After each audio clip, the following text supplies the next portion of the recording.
Hey, welcome to the Ready to Lose podcast, where we look at what's going on in our brains to create the health and weight loss that we want. My name's Billy Blake, and I'm a certified life and weight loss coach determined to help women love themselves all the way to their goal.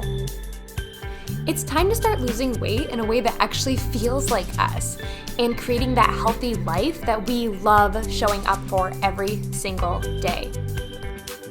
So tell me, are you ready to lose? Let's go. Hey, ready babes. Welcome back to the Ready to Lose podcast, or welcome if you're new. How are you feeling? What has been happening in your life lately? For me, we have been experiencing a huge heat wave this summer for upstate New York. It's finally starting to cool down, but lots of heat, very little rain, and I'm torn about it, honestly, because I love the heat. I will sit outside and bake like a little potato because I just love the sun. I love being warm and even hot. And I've been talking with a few people about it lately because a lot of my friends and family are like, no, it needs to cool down. It's been too hot. We don't live in the South. We live in Rochester, New York. But my thought is, in 2 months, I'm going to be freezing my butt off. The sun is going to go away, and I won't be able to feel sunshine on my skin for like 9 months. Okay, is that a bit dramatic? Yeah, probably. But I really believe I am meant to be somewhere warm. So part of me is really liking the heat, but the other part of me who loves gardening, loves going on walks with my 2 very active dogs, that part of me is sad because the garden is hanging on by a thread. I'm not going to lie to you, it is rough out there. I'm out there every day watering, but it's still not enough. And weirdly enough, I feel like some things are growing slower, even though it's been so warm and sunny and I'm right on top of watering them. Like, I just harvested our first pepper in August. My dahlias just started blooming, and it's just weird. And whatever the reason, gardening has been a struggle, okay? And of course, with the hot weather, I've got to time our doggy walks better, or sometimes it's just too hot, so I have to find other ways to entertain them and play with them. So that's me lately. That's me this summer. And at the time of me planning and recording this episode, we just went out to dinner for Mike's birthday. He wanted to go out for an all-you-can-eat sushi night, and we did that and had a blast. And yes, I go to all-you-can-eat sushi and still lose weight or maintain my weight. Obviously, eating a ton of sushi isn't a health hack, but we go maybe like 4 times a year max. So I just know that I might eat a little more than normal when we do go. But I also order slow. I only eat a little at a time. I also only order stuff I really am excited about. You know, a lot of the concepts we talk about here on the podcast. So even though all you can eat sushi isn't a weight loss hack, I still do it sometimes, right? You just plan for it and admit, hey, this isn't a weight loss strategy, but tomorrow I'll get back into my usual routines. Speaking of weight loss, I know I mentioned months ago that I've been trying to lose my own weight again, and it has been going well. If you were wondering, if you look at the scale, it might seem microscopic, okay? But my measurements are all down. My progress pics are popping, if I do say so myself. So I am down 4 pounds since March. But again, you can see the definition in my waist and arms and my face in my photos. And so it's kind of different this time around because I am working out so much more and I have a lot more muscle than I did when I first lost weight back in 2018. And if you don't know, that is when I first committed to this method of weight loss and I lost 15 pounds in 3 months. But I was not working out like I am now. I was building my minimum baseline.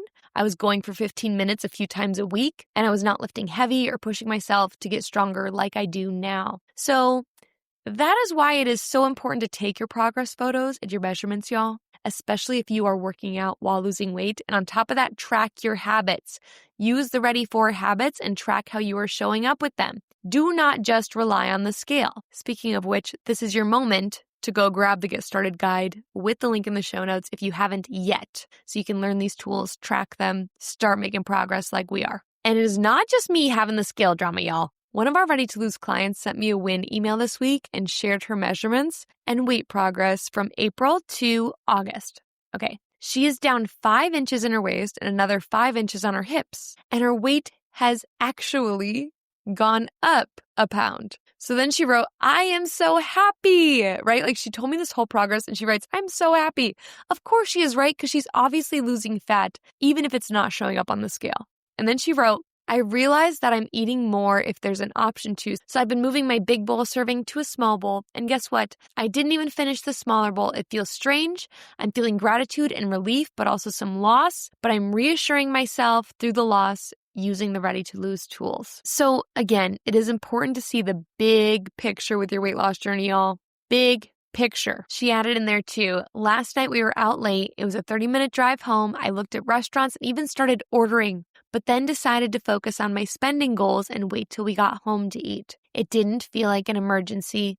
That was so new for me. I reassured myself, talked myself through this impulse, and felt cared for and proud of myself. Okay, do you hear how she is changing her relationship with herself and food? For context, one thing we talk about a lot on our calls is how she used to order out for multiple meals every day. That impulse to order from a restaurant or get takeout was so strong. And now she goes out like 1 to 2 times a week, and it feels simple. It feels natural. And ordering takeout isn't good or bad, but she didn't want to keep doing it and felt out of control with it, like a lot of us do with different food habits. And she doesn't feel that way anymore. The measurements are exciting. She's seeing the results she wants. But the big thing I'm excited for her is that she is changing her relationship with herself and food. So I am so excited that you're here listening and learning the same skills each week. And now that we've covered a little chaotic catch up, okay, a few minutes into this episode, let's get into our diet red flags. Okay, this is part 3. I've done a part 1 and part 2 of this episode in the past, so I'm excited to dive into part 3 today. Okay, I'm going to go through some common trends I've seen lately. I also had ChatGPT help me a bit with this one because there are some trends that I am just not seeing. If they haven't been mentioned on coaching calls or by friends or family, I'm probably not seeing them because I'm not actively looking for them. I'm not getting them on my own social media pages. But if you do realize I've missed some big ones, please message me on Instagram or email me, and maybe I'll have to go for a part 4 in the near future. So let's get into it. Diet red flags you gotta watch out for. Part 3. This first one, overemphasizing one food group. Fiber, protein, meat, eating a special food. Okay, I actually just made a reel about this. Eating a special food or eating only the best foods isn't going to stop you from overeating it. Also, if it was as simple as knowing the right food, you'd already be doing that, right? Like when I went high carb, low fat vegan and I just overate vegetables and fruits and corn pasta for 2 years, no weight lost. I just got better at overeating. And on top of that, how many times have you started something like this just to end up binging cookies later in the evening? You know that cookies aren't protein, but that's not why you're eating them, right? So to sum this one up, it is easy to spin in confusion about the right versus wrong foods, and plans like this feel like they're giving you the answer. That is why they do these things, right? It's like very marketing, like this is the answer they want. But they're actually drawing attention away from the reason you're overeating in the first place. It's not addressing the real habit or behavior that you want to change. Number 2, ignoring your body's cues, signals. We're talking macros, counting points, red zone, green zone. Your body is not a machine, y'all. You are not living the same freaking life every single day. And if you're a woman, which I know like 99% of you are, there's also men in here, but mostly women, you are also going through some hormonal changes every day of the month. You are like 20 different people throughout the month and even more throughout your life. So why would one number, one cookie cutter plan be the answer? And you know, if you've been here for like more than one episode, you know my deep, deep, deep passion for you is to learn how to listen and trust your body. These plans do the opposite of that. Not to get woo-woo, but the more we can connect with our bodies, our intuition, our emotions, make these decisions for ourselves, the more we understand ourselves, the better we can support ourselves and live the lives we truly want. These methods, even if you've dropped weight with them in the past, even if your favorite fitness influencer promotes them and loves them, those plans that are telling you here's how much you should eat, here's when you should eat, here's the right answer for you because you can't be trusted to figure it out, you can't trust your body to tell you, it is actively working against that self-trust that you really want. Number 3, special drinks or tonics that claim to boost your metabolism. I've seen a few like pink salt and water hacking your metabolism. There's one apparently on TikTok going around called Oat Zempic. Have you heard of that? Some sort of oat and lime drink people are making again to hack the metabolism. Or even those cortisol cocktails. I've seen a lot of people making those. Now, I'm not saying some of these things might not help your cortisol levels. Like it might. I don't know. but it's not a weight loss cure, which it's not called like weight loss tonic. But it is a selling tactic for some of these methods. I see people like, oh, I dropped 5 pounds. I got my cortisol under control and dropped 30 pounds. So you think a cortisol drink is the answer when it's totally not. So that is a red flag to look out for. Again, not that you can't do these things as beneficial parts of your health routine, but they are not creating weight loss. Our next one, anything that has you ignoring emotional and social context of eating. So if the strategy for this plan is to be more disciplined, push harder, have more willpower, the plan has completely missed the point. You aren't overeating because you're dumb, because you don't know better. You're eating for emotions because everyone else is, because it feels better than being stressed AF after a long, hard day. Basically, any plan, any diet, any program, any person who tells you you just need to have more willpower or even be more disciplined, they're missing the point. There's more going on there that's keeping you from following through. Our next one, any diet or plan that promotes your hunger being a problem that you need to remove or get rid of. Okay, here's where I'm getting into some drama potentially. You can let me know your thoughts. But weight loss supplements or drugs that make you less hungry and less overthinking food, I do believe they have a purpose for some people, certain situations, or for some health conditions, or honestly, even if you just freaking want to do it, okay? Like, of course, everyone could do what they want to do. But what I don't like is the idea that is promoted that you feeling hunger is a problem that we need to solve for. Feeling hunger is a normal human sensation. Wanting food is a normal human experience. Yes, certain food companies and products have ramped that want up a lot, which like that over desire, like I really, really want it, I crave it, by creating those extreme reactions in our brains when we eat them. But instead of educating people on how to eat intentionally, how to unlearn some of that over desire, how to listen to your hunger and not be afraid of it, we're turning it into this evil thing. The fear of being hungry has us overeating and now medicating to get rid of it. Instead, I would prefer people learn to actually feel hungry and know what to do about it. And again, this isn't a blanket statement for every single person, but I just can't stand the idea that we're being told that our hunger is a problem. And we're still very new into this age of GLP-1s, but I do ask the question, what happens when we go off of them? Do you take them forever? I don't know.